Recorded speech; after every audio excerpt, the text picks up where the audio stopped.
All right, guys, it's time not for 1, 2, 3, 4, 5, 6, but 7 minutes in heaven. Dave, tell them what that is. 7 minutes in heaven are our favorite scenes in the movie. All right, guys, I'm gonna jump right into it. One of my favorite scenes in the movie, because I never ever number mine, but I'm gonna tell you mine. My first time giving this film a watch was the satisfaction. It's like it almost made me. I call it the cuckold killer. The first death that we really see Sugar do is, of course, to the officer, and I have questions about that later off screen about the officer, of course, who arrests him at the beginning of the film, and he goes to the sheriff's office, which I at this point surmises to get information. That's why I think he needs information, but we'll talk about that later. But my point is, when he comes, first off, when he reaches his hands over to take the handcuffs from behind and in front of him, that made me think of the movie Split so much. Or when old boy used to be like, the beast is coming. So I was like, oh snap! So he comes back up, then he kills the guy. But what made it one of my favorite scenes was it shows you how much struggle was going on the floor with all the marks and everything. But more importantly, he doesn't look at him not one time. And right when the guy dies, it's almost like he came. He was just like. And I was just like, oh, he enjoyed that. Like, this is different. He's not a killer. This is different. So that was one of my favorite scenes right there. Yeah, I'm glad you brought that up. I did really appreciate the attention to detail when they came back to that and they showed the floor with all the stuff. Like, it was a struggle here. Somebody got f***ed up. And everybody that I've seen that scene with, they all are like, oh my God. Oh, they're like so shocked by it's not even... I've seen way more violent stuff in other movies, but the way they do it just feels so anticlimactic and real. Like, and in fairness, look how he's laying on him. I'm not sure he didn't give it to him. What the hell was happening down there on that floor? I know we usually do 3 scenes, but I couldn't. I got 5. Okay. So I'll keep up with you. Go ahead. My number 5 is when Llewellyn tries to get back into America. When that the officer is like looking at him, he's like, then I ask you again, how you come to be out here with no clothes? And he goes, I got on an overcoat. And the way that the dude looks at him after he says You slacking me? No, are you jacking with me? Oh, no, sir. Don't jack with me. Yes, sir. The Coen brothers are so good at taking a simple line and then just doing a different version of it right afterwards. And they're kind of making a theme to the conversation, and it becomes so funny.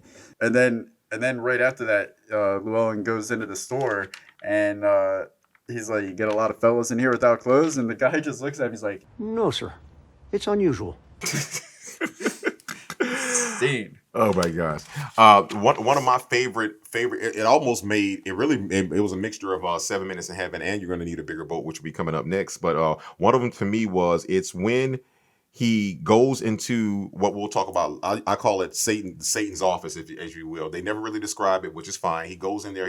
He Sugar bursts back into the door. He kills who I called the oracle, if you will, the receptionist, the guy that is out there. The guy. So when he kills him, he's standing there. He does not look back at the other guy, and then he says to him, he basically said he gave the Mexicans a receiver. We felt that more people looking for. He was like foolish. You pick the one right tool. And that to me was so telling of him and his whole character. He feels as if he is a tool of fate and injustice and Mother Nature and Father Crime Time. He is a tool of fate. So you chew and he felt like, why the would you get a chop you up? Why would you get a fucking saw and then come out with a trimmer? I'm the buzz saw. It's gonna happen. Like, don't send nobody the after me. That's how Woody Harrelson got up. Go ahead. My number 4 is the hotel scene where Llewellyn finds the transponder. Something just ain't right. That just had such. I mean, he was badass. Yeah, he was. Because if I found out like, oh there it is, throw that way, run the other way. Right. That's my first instinct. But he is a different kind of man. He is like, I'm gonna set that right there, and that's my bait. I'm going fishing, and he just sits there on the bed in front of the door. He's not a smart man. Oh no, he's smart. He turns that light off and he looks. Although if he would have did if Sugar would have did what he usually does, just right. Yeah, he's done. He's done that in every. Like, he still got him with the little thing like, oh yeah. But and it's they build suspense so well in that scene where he turns the light out, the way the footsteps walk away, and then they come back, and then that chase that happens right after that, where it's pretty much the first time that the villain and the hero face off for the first time. So it's building to that, and the way that guy gets shot in the truck while he's like, He's like, I'm not trying to get anybody hurt or something like that. Bam! Bam, boom, gone. Now, And he's having to drive the truck. Like, yeah, it was all very, very well played. oh, there was a lot going on. Now, Mhm. now let me tell you this. Based off of that scene, that's a good segue. One of my favorite scenes, I like to call it the blood splatter effect. You brought up earlier though how to me this is the one thing, like they don't spoon feed you anything, but one of the rewarding things for me from watching this film, what I like to call it the trackers, because Shiger was a tracker, so was Woody Harrelson's character, and so was Llewellyn. If you notice how he saw the blood splatter at the beginning when he was trying to find the deer and the dog came by, notice that's just him seeing that. Shiger looks at the blood splatter the same way when he's trying to figure out what the Llewellyn went. He looks at the blood like, oh, he's behind me. He jumps away. It just shows you that this is not bullshit. They're finding each other. They're both trackers, and that's why he later tells them, "I'm coming after you." I was like, "Oh my God, you gotta worry about me." But like, man, and side note, I'm fanboying out a little bit here. I wanted that trailer he went back to when he hit the gun under there to be that same trailer from Kill Bill. Remember it with the guy with the gun and he was out there waiting on. I was like, in my mind, that's that same trailer, even though it's not. But yeah, man, that was one of that tracking scene. I don't think enough people talk about that because when we were speaking with Tarantino, he was like, man, how did he know to do this? How did he know that? I'm like, bro, he's a tracker. This is what they do. He didn't need that transponder because Woody Harrelson even tells later, well, I found you in about 3 hours. Yes, sir. My number 3 is the scene where Anton takes out Carson. The whole scene is shot beautifully. The way everything in this movie is so fantastically anticlimactic. The way and it's done right. Remember I told you before we watched it, I was like, this is how you do anticlimactic. If you don't just do it for the sake of it and it just pisses the audience off, when it's done right like this, there's a meaning to the anticlimax of it. He comes like a thief in the night. Like you don't even know that he's shown up and he's about to take your life, and they play so there's no like boom when he enters the frame. There's no like jump cut or anything like that. You just see Woody Harrelson casually walking up the stairs, and then here comes Anton like he's an extra in the movie, just casually walking up. The part about that, Woody Harrelson's walking up the stairs. He's wiping his face like, you're like, no, not yet. Yeah. I thought it was no country punk for young because he's like, let's go to your room. I'm like, and the way that's played out, like Woody Harrelson the whole time, from the second that he senses him behind him, he knows, all right, my minutes are numbered now. Like he respects what he does so well that he knows he's done. He knows numbers, but apparently he doesn't know technology. This motherfucker says, take you to an ATM, there's 14 grand in it. well, I hope you got a $14,000 a day limit withdrawal. Yeah. The fuck are you talking about, Woody? Yeah, that's true. That's very true. He was scared shitless, man. I love that this scene has one of the coolest lines to describe Anton, where Carson says, "You're crazy." You mean the nature of this conversation? I mean the nature of you. 100% correct.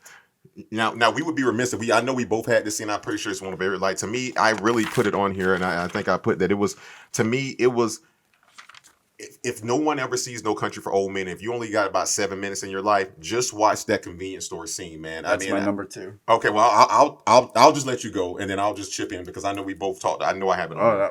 That's what I'm saying. That is one of my top 10 scenes of suspense films of all time. It instantly jumped in there because it's like so much light, so much dark, and you see it at first. He's not gonna. If you notice, he doesn't just fuck with nobodies. If you're just a normal person, he's not gonna fuck with you. But again, he doesn't like to be tracked. The moment that motherfucker said, "Y'all getting the rain up there?" Where? Well, his place came in from Dallas. What business is it of yours? Where I'm from? Friendo.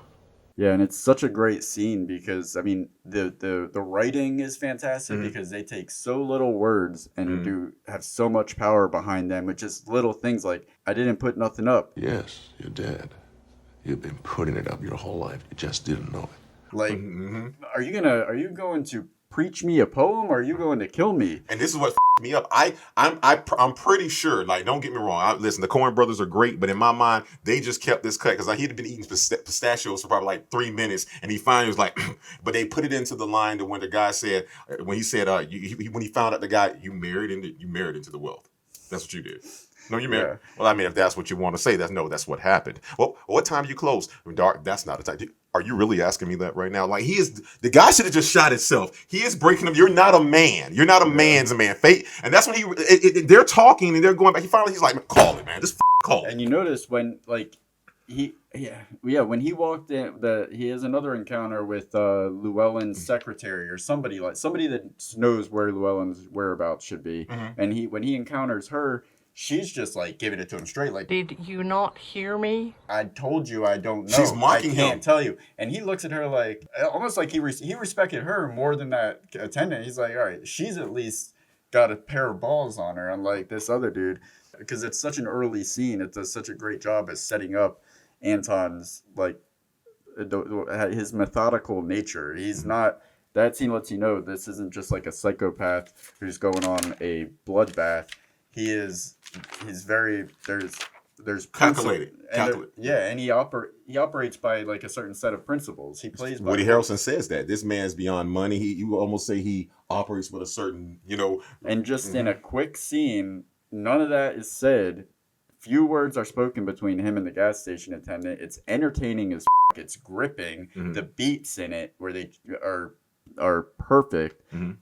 So you get this perfectly entertaining scene, and you also learn like so much about the character in those short few minutes. It's such a great scene to watch. One of my other favorite scenes is kind of, to me, and I'm not going to lie to you, the first time I saw this, at a certain point, I almost was starting to ask myself, because when I don't know if you ever thought about this connection in the film itself, just the film connecting in on itself, was at a certain point, when I first saw this, I was like, wait a minute, is Sugar Tommy Ed Bell reincarnated or something like that? Because I just started thinking, he tells a story about his dad. His dad wasn't there. He's seen so much. Then, of course, so I say one of my favorite scenes was when he was like, oh, look at that.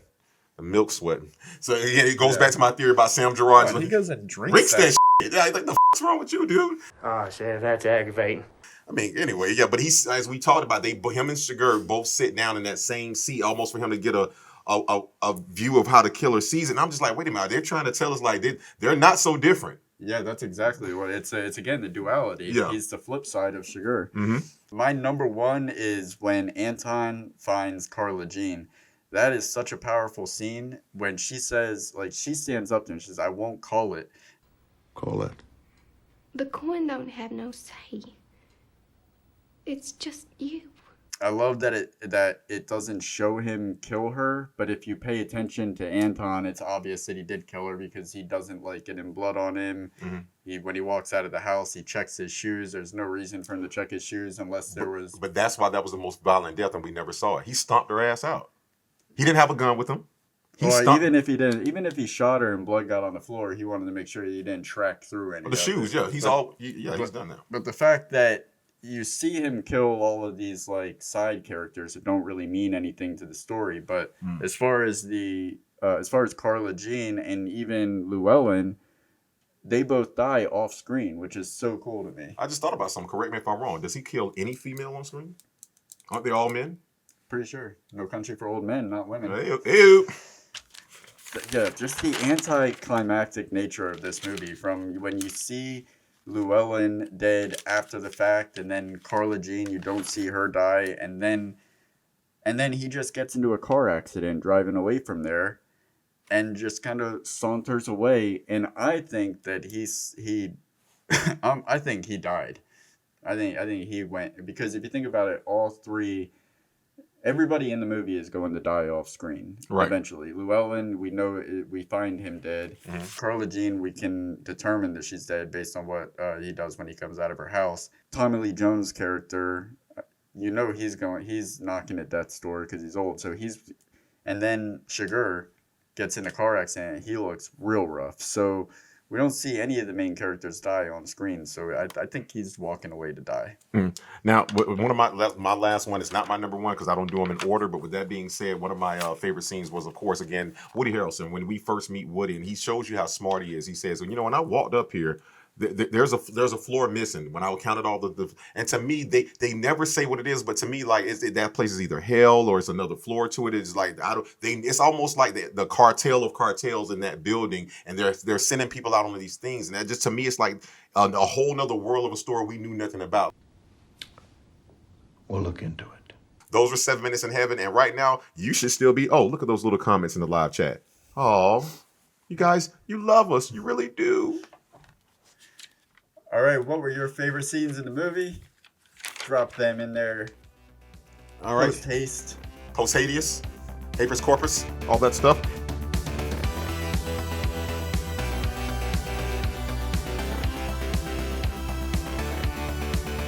Why don't you subscribe? It'll last longer.